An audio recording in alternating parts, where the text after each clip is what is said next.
پیارے دوستو، السلام علیکم ورحمۃ اللہ وبرکاتہ۔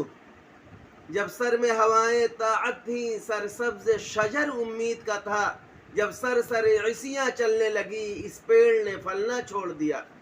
اللہ کے بندے اب بھی ہیں، آثار النشاں سب قائم ہیں، اللہ کے بندوں نے لیکن اس راہ پہ چلنا چھوڑ دیا۔ ایک مرتبہ ایک آدمی نے رسول اللہ صلی اللہ علیہ وسلم سے پوچھا، یا رسول اللہ صلی اللہ علیہ وسلم، میں اپنے خادم کو کتنی مرتبہ معاف کروں؟ تو آپ صلی اللہ علیہ وسلم خاموش ہو گئے، کوئی جواب نہ دیا۔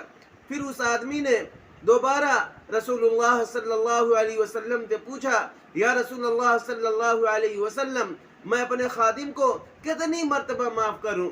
تو آپ صلی اللہ علیہ وسلم نے ارشاد فرمایا کہ ہر دن 70 مرتبہ معاف کرو۔ غور کرنے کی بات ہے کہ ہم اپنے خادموں کے ساتھ کیا سلوک کرتے ہیں۔